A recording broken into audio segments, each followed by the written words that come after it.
بسم اللہ الرحمن الرحیم، السلام علیکم۔ آج کا جو ویلاگ ہے اس میں دو چار بہت اہم خبریں ہیں جو آپ کو بتانی ہیں۔ اس میں ایک یہ بتانا ہے کہ بانی P T I Imran Khan صاحب کے انتہائی قریبی ساتھی جو کہ عمران خان کے حوالے سے سوشل میڈیا پہ بھی بہت زیادہ ایکٹیو تھے، خاص طور پہ ان کا ایکس اکاؤنٹ جو تھا وہ وقف تھا عمران خان اور پی ٹی آئی کے لیے، لیکن یکدم انہوں نے عمران خان صاحب کے اوپر تنقید کے نشتر چلانے شروع کر دیے ہیں۔ یہ کیا وجہ ہوئی ہے یہ آپ کو بتانا ہے، اور دوسرا آپ کو یہ بتانا ہے کہ پی ایس ایل میں بھی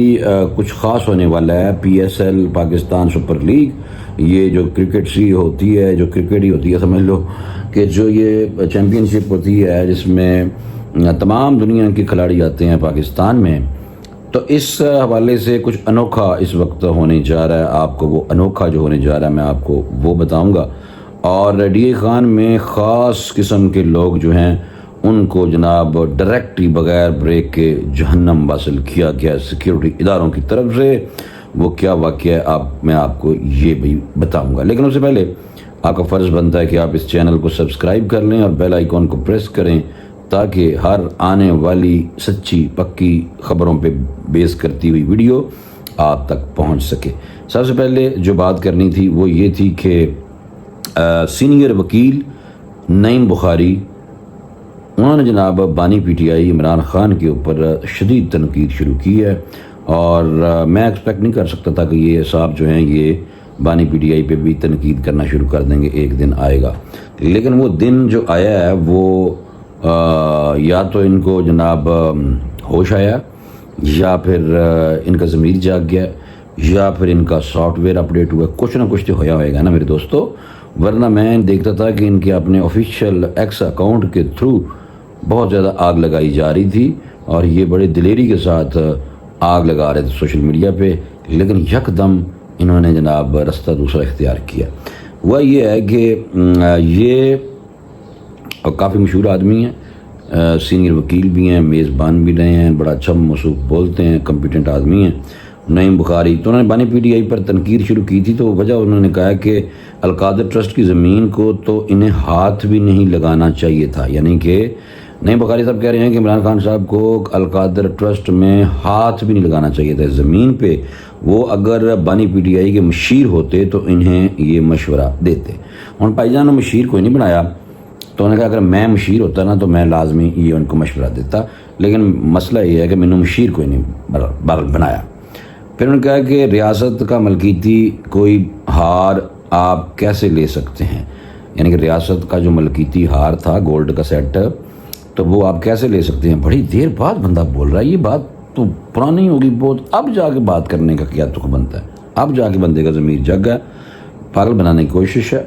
انہوں نے کہا کہ کوئی بال پین یا پینسل بھی تحفے ملے تو وہ بھی ریاست کی ملکیت ہوتی ہے۔ ٹھیک ہے بھائی جی، سانو پہلے پتہ ہے۔ ویسے انہوں نے کہا کہ بانی پی ٹی آئی مردم شناس بھی ہیں، بانی پی ٹی آئی فواد چودھری کو کیسے منتخب کر سکتے ہیں، بابر اوان مشیر کیسے ہو سکتے ہیں۔ سینئر وکیل کا مزید کہنا تھا کہ بانی پی ٹی آئی توہم پرست بھی ہو گئے تھے کہ آج دن اچھا نہیں ہے، یعنی کہ عمران خان صاحب کے بارے میں کہا کہ عمران خان کی ایک اندر کی بات بتائی ہے کہ عمران خان صاحب اکثر کہتے ہیں یہ آج کا دن نہیں چنگا، تو یہ والی باتیں مصروف نے کی ہیں، اور کی بھی بڑے عرصے کے بعد ہیں۔ میں تو یہ سوچ رہا ہوں کہ اتنا عرصہ بھائی جان بڑی دیر کر دی، میں مہربان آتے ایسے نہیں کہتا، لیکن یہ بڑی دیر بعد ان موصوف کو یہ چیزوں کا پتہ چلا ہے۔ تو یہ پتہ چلنے کے بعد انہوں نے بانی پی ٹی آئی کے اوپر جب پتہ چل گیا کہ کچھ بھی نہیں بچا، باقی وہ بھی اندر پڑے ہیں اور باہر والے لوگ بھی سارے کمپرومائزڈ ہیں، یا پارٹی کے اندر بھی بہت زیادہ اختلافات ہیں اور پارٹی بھی ٹوٹ پھوٹ کی طرف جا رہی ہے، تو اب انہوں نے کہا کہ ہوں تو میں لازم میں نیگیٹو ہو جاؤں، ورنہ میں پاکستان چ رہنا یہ نہ ہوئے باہر بھجنا پہ جائے، تو اس وجہ سے کیا ہوگا لازمن۔ ڈیرہ اسماعیل خان میں خفیہ اطلاع پر 9 خارجی جہنمی جو ہیں انہوں نے ڈائریکٹلی جہنم بھیج دیا گیا۔ وہ یہ ہے کہ یہ ٹکوارہ میں یہ جو ڈیرہ اسماعیل خان کا علاقہ ہے، خفیہ اطلاع پر آپریشن کیا گیا جس میں فائرنگ کے تبادلے میں 9 جو خوارج تھے وہ جناب مار دیتے گئے ہیں، اور 6 اور 7 یہ لوگ جو تھے وہ نکل کے بھاگے تھے، لیکن پھر پیچھا کیا گیا، اور دہشت گردوں میں خارجی گروہ کا سرگنا شیرین، یہ شیرین جو تھا نا، جسے شیرین نہ کہیں، شیرین ہے بیسیکلی، یہ بھی شامل ہے جو کہ کئی بے گناہ شہریوں کے ٹارگٹ کلنگ پر میں ملوث رہا ہے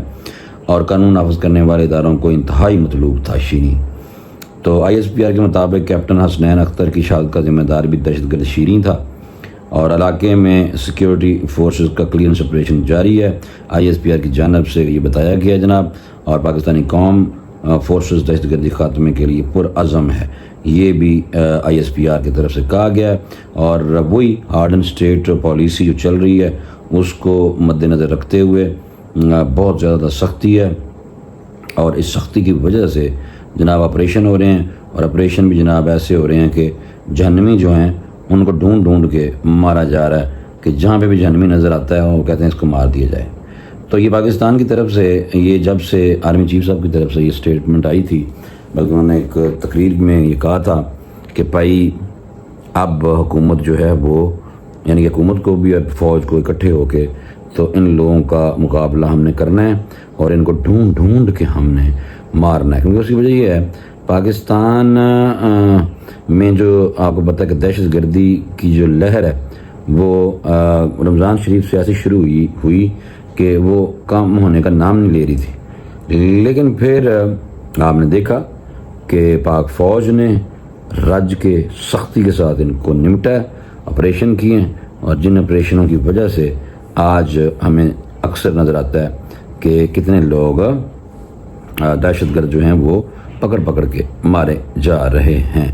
تو یہ پاکستان کی ابھی جو ہارڈن اسٹیٹ پالیسی ہے یہ اناؤنس ہوئی ہے، اور اسی کی بنیاد پہ ہی جناب یہ جو لوگ ہیں جو دہشت گرد ہیں، جو فتنہ خوارج کے ساتھ ان کا تعلق ہے اور جو فتنے کا حصہ ہیں، جو پاکستان میں امن جو ہے اس کا امن ڈسٹرب کرنے کی کوشش کرتے ہیں اور بے گناہ لوگوں کو جناب شہید کرتے ہیں۔ تو یہ ساری چیزیں جو ہیں اس کو مد نظر رکھتے ہوئے ہی ریاست نے پہلے ماں تھی، اب ریاست نے کہا ہارڈن اسٹیٹ پالیسی کے بعد ریاست نے کہا کہ اب ریاست باپ کا یعنی کہ جو ہے نا مرتبہ وہ رکھتی ہے، اب باپ کی طرح ہی ہم نے ڈیل کرنا ہے، اب ہم نے ماں کی طرح نہیں کہ ماں جو ہوتی ہے وہ تو ہر ٹائم سمجھ لیں کہ محبت پیار کا نام ہے، لیکن باپ جو ہے تو سختی بھی رہتا ہے۔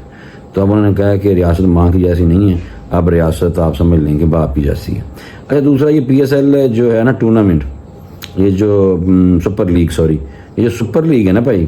یہ بہت اہم ہے، اور یہ ساتھ ساتھ ایکٹیویٹیز ہیں نا یہ چل رہی ہیں پی ایس ایل کی۔ تو پی ایس ایل کا جو چیپٹر نمبر یعنی 10واں پی ایس ایل پاکستان میں جو ہے وہ شروع ہوا، تو اس میں لاہور پنڈی ملتان کے میچز جو ہیں، لاہور پنڈی اور ملتان کے میچز کے لیے فوج طلب کی گئی ہے، اور فوج جو ہے وہ پاکستان سپر لیگ کے میچز کی سیکیورٹی کے لیے یعنی کہ انتظامی عدم دستے جو ہوں گے وہ فوج کے ہوں گے۔ اور اس حوالے سے محکمہ داخلہ پنجاب نے وفاقی وزارت داخلہ کو درخواست بھیج دی ہے کہ محکمہ داخلہ پنجاب کے مطابق فول پروف سیکیورٹی میں پولیس کی معاونت کے لیے فوج اور رینجر کے دستے طلب کیے گئے ہیں۔ لاہور، راولپنڈی اور ملتان کے لیے رینجر کے ایک ونگ اور آرمی کے دو کمپنیوں کی خدمات طلب کی گئی ہیں۔ پنجاب محکمہ داخلہ کی طرف سے درخواست یعنی کہ دی گئی ہے، تو یہ ایک اس دفعہ بڑا یعنی کہ ڈیسیجن ہے کہ فوج کو بھی سیکیورٹی پراپر میچوں کی کرنی ہوگی۔ اور پی ایس ایل میں بین الاقوامی کرکٹرز اور میچ آفیشلز حصہ لے رہے ہوتے ہیں، آپ کو پتہ ہے، اور ملکی و غیر ملکی کھلاڑی جو ہوتے ہیں ان کے اور میچ آفیشلز عملے کی شرکت کے باعث یہ ہائی پروفائل ایونٹ ہے، اس وجہ سے اس میں فوج طلب کی گئی۔ اور درخواست میں مزید کہا گیا ہے کہ لاہور، راولپنڈی اور ملتان میں میچز ٹیموں کے قیام اور سفر کے دوران فول پروف سیکیورٹی جو ہے اس کے انتظامات کیے جائیں گے۔ تو اس دفعہ پی ایس ایل میں یہ تبدیلی ہے ایک کہ اب سیکیورٹی مزید ٹائٹ کی گئی ہے، اور جو ریاست ہے وہ باپ کی طرح ہر چیز کو لے کے نمٹ رہی ہے، اب ماں کی طرح نہیں رہی ہے اب ریاست۔ تو مجھے اجازت دیں، انشاءاللہ اگلے ویلاگ میں دوبارہ ملاقات کریں گے۔ اللہ حافظ۔